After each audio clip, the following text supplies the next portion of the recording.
Get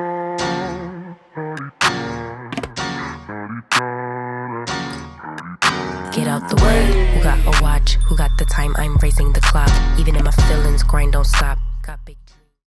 Yes. Well, today we have Felicity Nicole. She is the owner, editor-in-chief of She Is You, which I love the title, and we'll talk more about that. So please introduce yourself to us. Oh, okay. So I'm like we were talking before the show, like a one woman army we are. Yeah, I've got the brand She Is You. I'm a mother, a wife, blended family. I'm an author. I recently published my memoir, Pieces of Me, and which is really fun to speak about. But most importantly, I'm dedicated to this community, this She Is You, that's kind of like just transpired and has grown over the past 6 years. And it's finally where I wanted it to be, where we are finally going into print publication, and we will be today's Midlife Woman's Magazine. And we need that, but that's why I love it. That's why I love it. I think, people tried to do that a few years back, maybe 10 plus years or so, but I don't think people were ready for it. Now with our generation, people are ready for that. They're ready to talk about midlife. Yeah. So you those are relevant topics. So you're the editor-in-chief of She Is You magazine. Tell us, you mentioned a little bit about it, but if you could just give us a little more background on it or how you even came up with it. Oh, yeah. The funny thing is, I had queried my memoir right before COVID, and I heard a no, which means I had a chance. They're like, we're not saying no, but nobody knows who you are, and memoirs are hard to sell. So I asked my husband, can I finally retire? I spent 22 years in the veterinary industry. I'm like, can I finally retire and build this online presence? And he's like, yes, go ahead, do it. And so I'm a brainstormer on journals. I do all my brainstorming on journals, and I keep them all. And so I started going through my journals, and I'm like, well, I think I'm going to name it She Is You. And he's like, well, that's a good idea, but why don't you just keep thinking? So I pull out some journals, and I'm flipping through, and I'm looking at notes from 2013, 2014, 2012. And somewhere in that few years span, I come across a bubble with She Is You. And I'm like, okay, Spirit, thank you for the confirmation. Done. Yes. So we are a brand. It's a health and wellness brand. We focus in on midlife women that are seeking reinvention and healing in a community environment, like that atmosphere, that safe space where we can grow a tribe of women. And it doesn't mean has to necessarily be that deep healing. It could just be any sort of season that we're transitioning into, because as women, as midlife, we entered many different seasons. Yes, from our kids. Yeah, I'm in a teenage year season, and soon it's going to be the college season where I'll be that empty nester. Yes. And then grandma season. I can't wait for that. So with She Is You, you mentioned community. So, right, it's not just going to be a publication. It's also a community where women can come and get what kinds of information and what kind of camaraderie. Yes, exactly. Great question. So we will have we have a membership. So with that membership, there's the digital version of the magazine that's complimentary, plus a plethora. I mean, there's just a ton of resources that are just given for free. And we do once a month group coaching, and once a month just like, I don't want to say coffee hour, but just connection. And the connection talks can go anywhere, and they transform. And I love that we embrace the diversity of one another, because to me, that's the most important thing, because women, regardless of your status, we all have the same problem.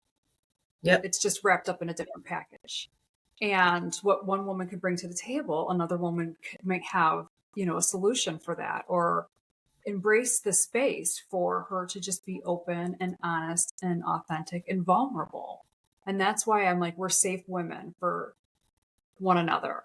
And in Chicago, which is where I'm located, we do in-person events. So the next Mm. in-person event, I think we're looking into early next year, is going to be like a beautification day, a glow up day, where one of the local salons and I are going to partner up. And the women just have to wear a white t-shirt, pair of jeans. We'll do hair, makeup, and a photographer. And that's a way. I mean, we all want a beautiful picture of ourselves, right? Yeah. Yes. Yeah. So why not? So things like that. So and I think I just loved, I've got some women that are in their mid 60s, and I'm just loving the growth that I'm seeing in these women in the mid 60s that are recognizing Yeah. just the generational trauma or whatever is going on in their world. Yeah. It's just an interesting growing community. And with your community, you have all types of people. So as far when I say that, I mean, whether you might be coming, some people might be transforming because like you said, maybe they'll be empty nesters. Do you have also sometimes midlife can be a time of grief too. You might lose a parent, lose a spouse, you might divorce, things like that. So is there that component, that piece Yeah, within the community too? absolutely. Yeah. Okay. Absolutely. Okay. Yes. Yes. Um, That is, yeah, one of the most important things.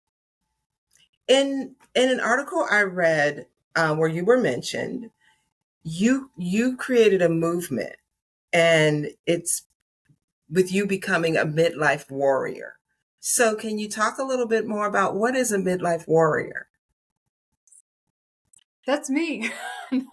That's I us. was going I to love say I want to be a midlife you want warrior to. too. Yes, let's join the movement. Come on. I love how we came up with this. We were in a brainstorming session, and I'm like, okay, so it's a sisterhood. I get that philosophy. We're a sisterhood. It's a tribe of women. We're midlife warriors. And I get the chills when I think about it because like that Joan of Arc energy comes out because as women, we have such strength at our core. And even though that we go through all those different aspects of life that can be so detrimental and you think that you can't get past it, I might cry here. We do.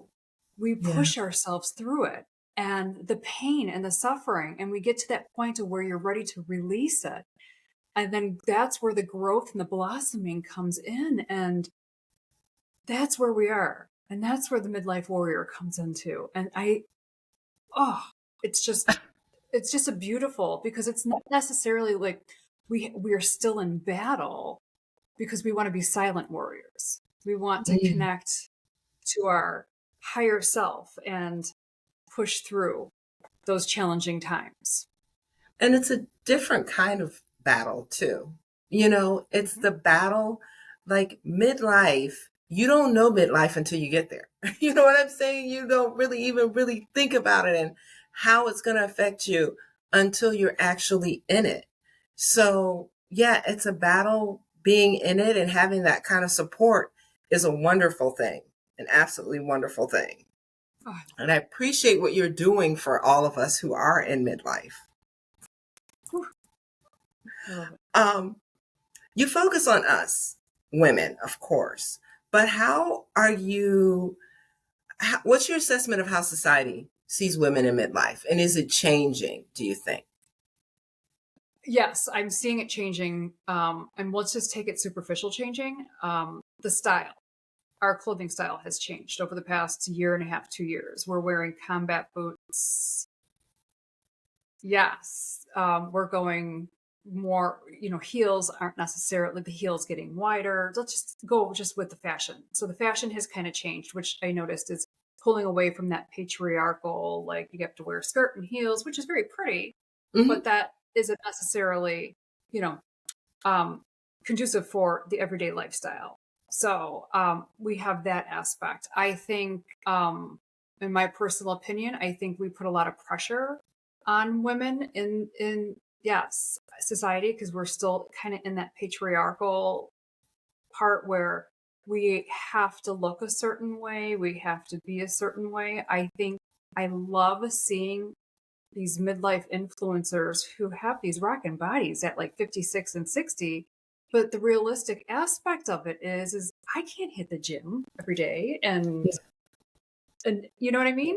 I think Yep. that puts a lot of pressure on the woman that's focused so much on her family and her grandkids. It's just unrealistic. Yeah. It's And great for them, but not for me it or is. any other women. And the body changes at that time too, around that time. So sometimes it's that added pressure of the pressure. You know what I mean? So you want to look a certain way. Like you said, I think it's great. I'm motivated enough to want to do that, but not always motivated to actually do it. So, yeah. Wow. Um, One of your missions is to help women reclaim their identity. Can you explain a little bit about that and how or why do we lose our identity towards midlife? Yes. I was just watching a podcast on this. I think what happens mostly is that we fall into that trap of getting married, and I'm a Gen Xer, so I was taught that Me we do too. it all.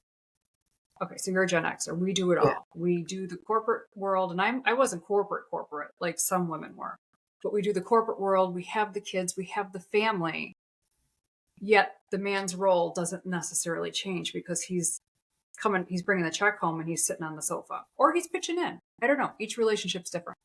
But we Yeah. have just overextended ourselves to the point to where we hit that certain point about 47 to 50, and we're like, what the hell has happened? I have no idea who I am. I don't know my spouse. There's a total disconnection. Then you throw in kids in the mixture, and now you throw in sports. The travel industry is a nightmare. I don't know. I'm hearing these parents. My son does travel baseball, and I have one kid, but these parents have multiple children, and there's no time for the spouse. They're in Mm-hmm. different directions for a good 12, 14 weeks. And Yeah. that's not fair for their relationship. No. So what we do is we tap into putting ourselves first, meaning everybody at that point, hopefully your children or your spouse, everybody's willing to pitch in, and you just need to formulate a plan. It's a family plan, because Mm-hmm. mama needs to put herself first. She needs a break, whether it's just sitting in her bedroom for 30 minutes and journaling or recollecting herself, or spending a little extra time in the mirror to put some makeup on, a little extra time in the shower.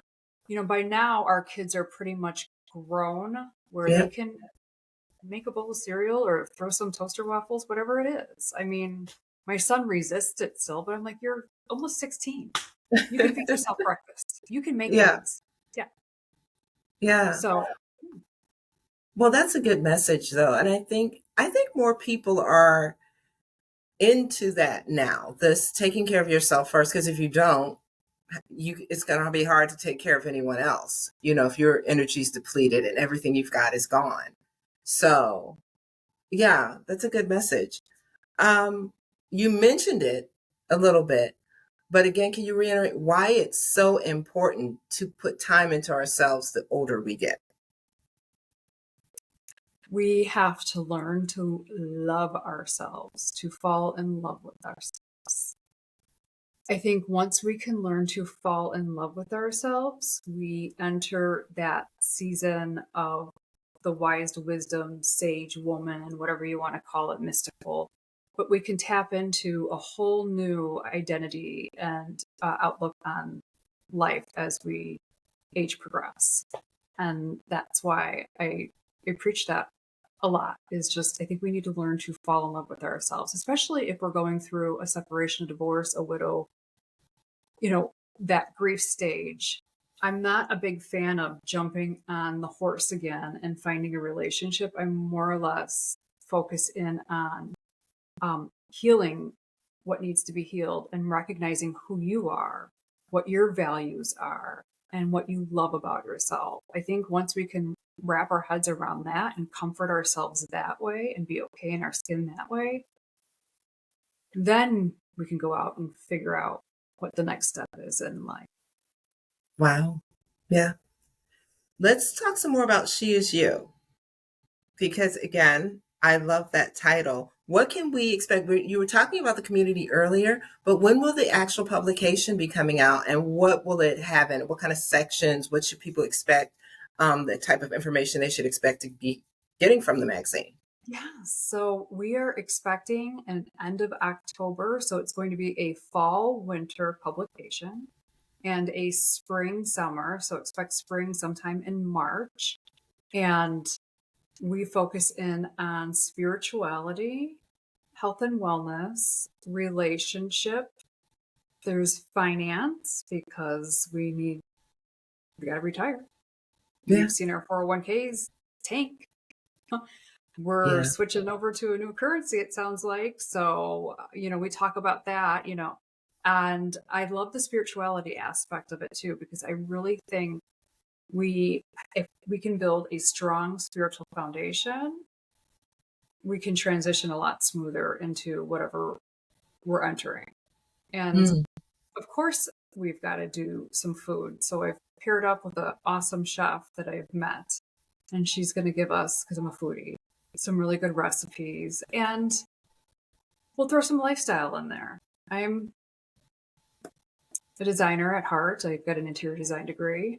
We'll throw some design in there. So what my girlfriends are calling it is like a chic vogue. And I'm like, Oh, okay, yeah, because they've got some rough drafts in their hands. They're like, this is a chic vogue. I like my clothes too.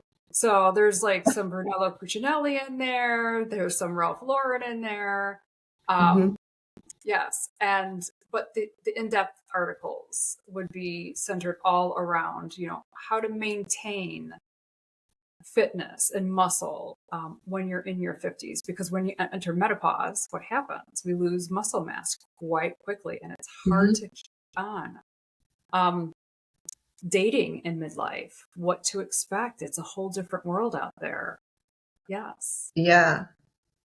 Wow. And I was just talking to a dating expert, and it is really a completely different world out there with, especially if you've been married for quite a while and then you all of a sudden have to be thrown into the game.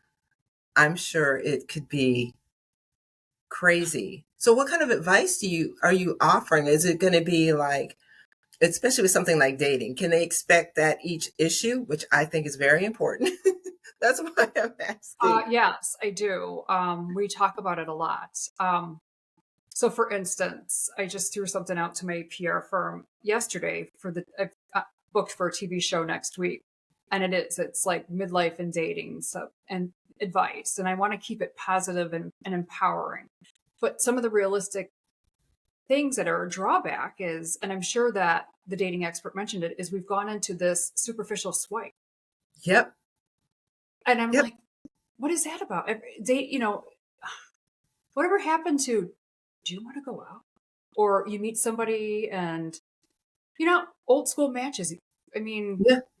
yeah, I'd take that over the dating apps. And then I live in a culture in my area where, ugh, the men are seeking younger women. So there's this, yes.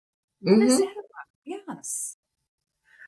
I think that's interesting too. I want to have that topic one day because maybe I understand that from maybe 20 years ago, 30 years ago when men were doing that. But now women are so energetic, fantastic, doing their own thing. I don't know that men have really caught up to that yet. And it might be a way of thinking. Oh, I'm midlife, so I need this. I don't know. I have no idea. But it would be an interesting conversation to have. It would be. You would need to have a couple men involved Yeah. in that. You have to. And then you've got the unhealed man, the unhealed woman. So I talk about, I think they call it cuffing season when we're going into winter. It's like, oh, we got to have somebody to kind of keep us warm and comfortable during the winter. And I'm not a fan for that because I consider winter a season of going within and doing some inner shadow work to prepare to enjoy your spring, enjoy your summer, and come out with a renewed, refreshed yourself. Yeah. So I'm not, and then let's have fun. Keep it lighthearted.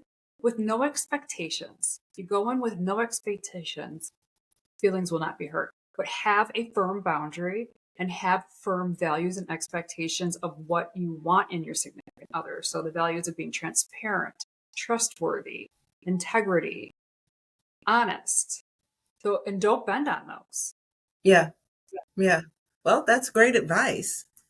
Um, so you're an international best-selling author. Yeah. And your book is called Pieces of Me. Tell us about it. Yeah, I think she's right here. So I am, I am a childhood trauma domestic violence survivor. I witnessed my father at the age of 10 try to kill my mother. And from there, he disappeared. And there's a total of 4 of us, but my sister's 11 years older. So there was really 3 of us at that time.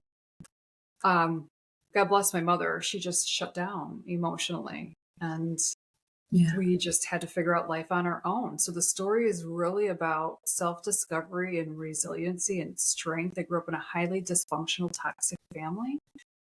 We weren't taught how to handle our emotions properly, and we all just learned how to survive and cope in different ways.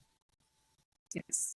And I bring everybody on the journey of the little girl, which is nicknamed Wheezy, little Wheezy, going through life just after circumstance after circumstance. And so, she's abused through childhood up to being groomed into the hands of her first husband, which is a hardcore alcoholic. And yeah, so it was like repeating my mom's pattern. I speak a lot about that, how we can repeat patterns in life. I speak a lot about generational trauma and breaking those patterns.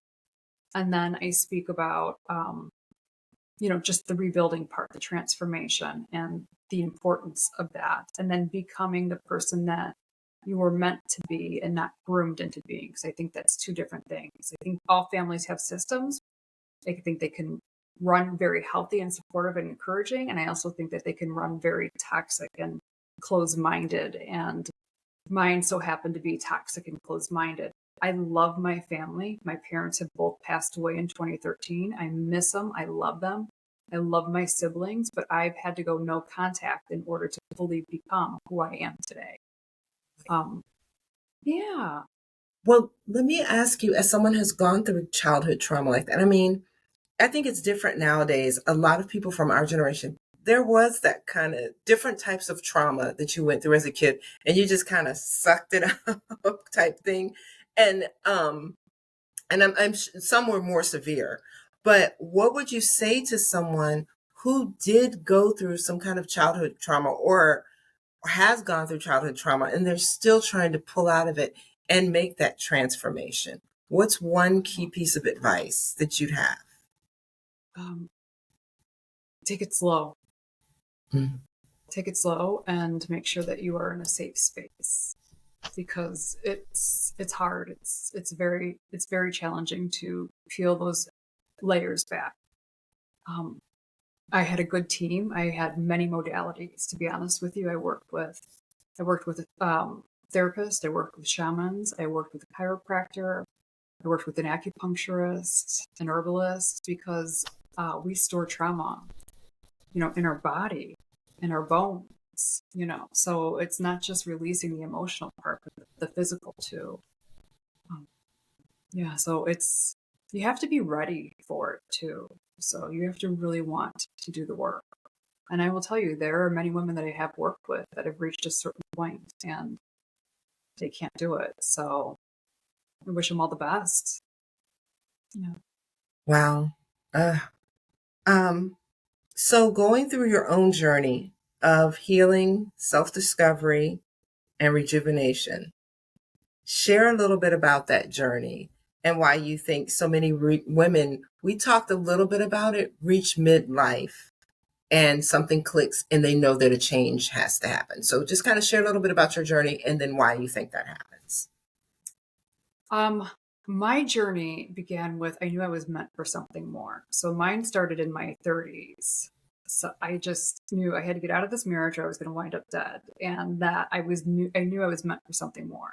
So once I packed up and got out, it was like a mile, 10,000 miles a minute. So I knew I wanted all of this. I had pre-planned. I'm a huge manifester. It was just a matter of going through the steps. And so I knew my end and I worked backwards. And I was a little impatient. But I think the important part is we become a better version of ourselves. And when we can get to that healed version of ourselves on whichever level, because everybody's got different levels of it, and especially our generation, our parents were rough. Yeah. Yes, it was, back of the head slap, knock it off, cry it out. It's just the reality of it. And we raised ourselves. I mean, we could go out and come back when the sun was down, and it was just crazy. But when we can get to that better version, that healed version of ourselves, we become better parents, better wives, better partners, better coworkers, better friends. And I think that's where we start to pivot in our midlife. It's like we're desiring something else. A lot of women have left since COVID their corporate job and started building their own business, like you. Yeah. Left or leaving corporate America. They're not going back to the office. They're building their dream career. Yeah. And so it's beautiful. Well, you just mentioned relationships because we did touch on dating, but at this point in our lives too, can you talk a little bit about relationships in your 40s and 50s and transforming those too, whether it's with a spouse, friends, family? Because a lot of times we just consider relationships with a significant other or partner. But those relationships with friends and family, they can need work as well. And I think it's about so my early 40s, I didn't really necessarily do the deep work. But I think my light bulb and just relationships in general kind of popped on about 45. And that's when I was like, whoa, I've got some toxic patterns here. And it's just not with my immediate family. It's with my friends too. I kind of have the tendency to disappear and not follow up. I have a tendency to not consider how they're doing. I get wrapped up in my head. So I really had to make that conscious effort to pick up the phone or send a text message because, they would do that to me. Like, where are you? How are you? Are you dead or are you alive? And so that was a humbling experience. Thank God I had some really good friends that were gentle about it. I had a couple girlfriends that were like, okay, come on, it's both ways here. So I think it's just about showing up, like I said earlier, as a better version, just showing up in a healthier, more loving, compassionate person. And I think if we could do that, we can hold space for one another and we can listen without trying to fix another person's problem. Yeah. So you work with, we've established women in midlife, becoming the women they desire. Can you give us tips, 3 tips maybe on how to start that process? Yes. Tap into meditation. If you aren't already having an idea of what you're desiring, I would highly recommend tapping into meditation and journaling and kind of pulling out what she's craving, because she is your higher self. When we can connect to our higher self, the road is there. It's all mapped out. Once you find out what you want to change in your life, whether it's physical, mental, you don't necessarily want to say a divorce, but maybe a divorce or a relationship change, or just learning to love yourself more, then you start doing the work. You map out your plan, A, B, C, D, and you just start working backwards. We are very resourceful. I love how you say make the plan and work backwards. I mean, a lot of times people say, just make a plan or put up a board and, one of those, what do you call those again? Aspiration, vision but boards. vision boards. Just do this, just do that.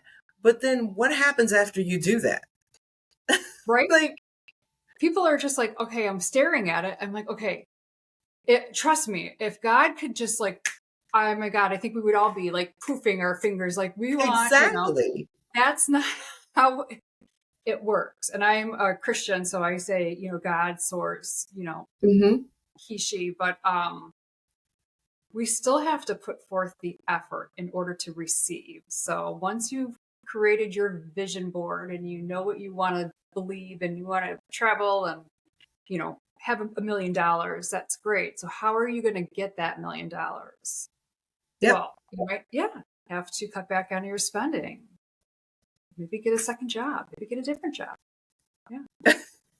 Yeah, that's a really good point. I mean, even with people who, talk about the manifestation and things like that, I mean, you can want it, but you have to do something, and even to put yourself in a position to make it happen.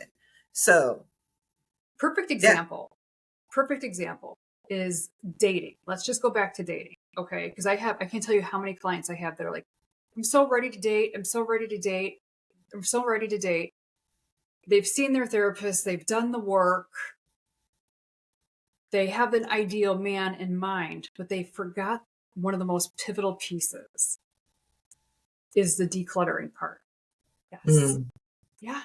So they haven't made space in the bedroom for this person. Yeah. I mean, it sounds really strange, but you have to make space. You have to make emotional space. You have to make physical space and spiritual space for this person to invite in. Because I truly believe that you welcome them in energetically. So in order to do that, you have to clear out the energy space, the physical space, and the spiritual space. And they look at me like, what do you mean? I'm like, well, what does your bedroom look like? Well, I got boxes everywhere or clothes and all my drawers are filled. And it's like, well, why don't you clear out a drawer and make a space for him or her? Why don't you clear out a part in the closet for him or her? The nightstand next to whoever would be there. Make it clear. Clear out that space. And I agree. I also think that kind of helps that person too, because that space is available. You know what I mean? But if it's all cluttered up, like you said, you're not even really thinking about filling it. It's filled. It is. Yeah. Where's he going to sleep? Where's she going to sleep? Yes. Yeah. Or Wow. when you get there. Yes. Mm-hmm. Wow. On your blog, well, we talked about that with the relationship. How important is it for women in midlife to really start focusing on themselves, and is it too late? You know what I mean? How important? We've talked about a lot of things here. And yes, to some people, that sounds good, but I'm okay. They might be saying, I'm okay. But in reality, it's okay for them to think of themselves first. Like, how important is that? And how important is it to become the person that you desire to be? And is it too late? That's what I said all that to say. I don't think it's too late. I don't. Like I said, I've got 60-some-year-old women I'm working with right now, and I'm seeing the growth. And it could be just as simple as maybe life is okay, but maybe you need a connection with your spirituality. Yes, it just can be something as simple as that. Like I'm feeling a little empty, a little lost. Kids are doing well in college. My relationship is well. Just feeling a little empty. Well, then we start digging, and that usually kind of goes down to like, what faith do you practice? I really don't do it. And, spirituality, and then connecting, to joy and gratitude, because that's where that emptiness comes from. It just be as simple as just being more grateful for what's in your life. We have the tendency to forget.